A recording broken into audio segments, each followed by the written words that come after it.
29 April পশ্চিমবঙ্গে বিধানসভা নির্বাচনের দ্বিতীয় দফায় ভোট গ্রহণ, শেষ মুহূর্তের প্রচারণায় ব্যস্ত সময় কাটাচ্ছেন প্রার্থীরা। এ বিষয়ে আরো আপডেট জানবো। পশ্চিমবঙ্গে যেতে চাই সহকর্মী শুভজিৎ পুততুণ্ড আমাদের সাথে যুক্ত আছেন। শুভজিৎ, শেষ মুহূর্তের প্রচারণায় প্রার্থীরা কি কি আশ্বাস দিচ্ছেন? দেখুন, শেষ তো প্রচারণা গতকাল প্রচার শেষ হয়ে গিয়েছে এবং আজকে কিন্তু মূলত ভোটের যে প্রস্তুতি সেটা চলছে। ভোট কর্মীরা তারা তাদের যে সরঞ্জাম অর্থাৎ ইভিএম, ভিভিপ্যাট, তারা কিন্তু এই ডিস্ট্রিবিউশন সেন্টারগুলো যেগুলো তৈরি করা হয়েছে বিভিন্ন বিধানসভা কেন্দ্র ওয়াইজ, সেখান থেকে তারা তাদের ভিভিপ্যাট, ইভিএম মেশিন সেগুলো তারা নিয়ে যাচ্ছে এবং বিভিন্ন বুথমুখী তারা হচ্ছে।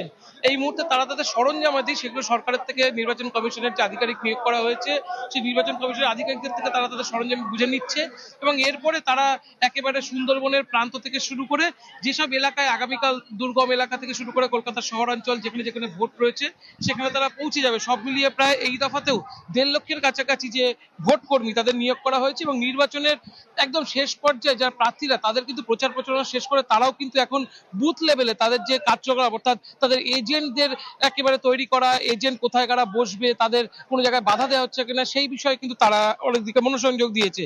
সব মিলিয়ে যদি আপনি দেখেন এই দফাতেও কিন্তু প্রায় 3,22,00,000 ভোটার রয়েছে এবং তাদের মধ্যে অনেকেই মানে পোস্টাল ব্যালটে ভোট দিয়ে ফেলেছে। যারা ভোট কর্মী রয়েছে তারা কিন্তু অনেকেই পোস্টাল ব্যালটে ভোট দিয়েছে, তবে বেশিরভাগ অর্থাৎ প্রায় 3,21,00,000 ভোটার কিন্তু আগামীকালই ভোট দেবে।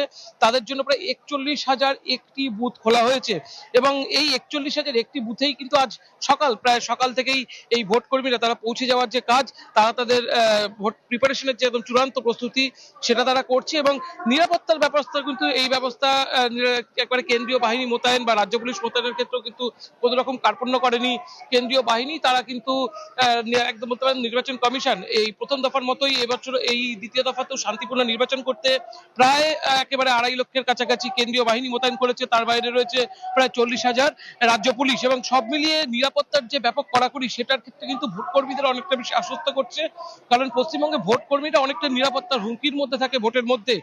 এই দিকে কিন্তু ভোট কর্মীদের সাথে আমরা সকাল থেকে যারা কথা বলছিলাম প্রত্যেকে কিন্তু বেশ কিছু তারা বেশ সুবিধা ভোগ করছে। অন্যদিকে যেটা বলতে হয় যে ভোটের আগেই একটা সহিংসতার ছবি পশ্চিমবঙ্গে দেখা যাচ্ছে, সেক্ষেত্রে নির্বাচন কমিশন একদম লাস্ট 24 ঘন্টার মধ্যে দেখেন প্রায় 1300 হুলিগানকে বিভিন্ন এলাকা থেকে 7 রাজ্যের 7 জেলার যে 142টা কেন্দ্র সেখান থেকে গ্রেপ্তার করেছে।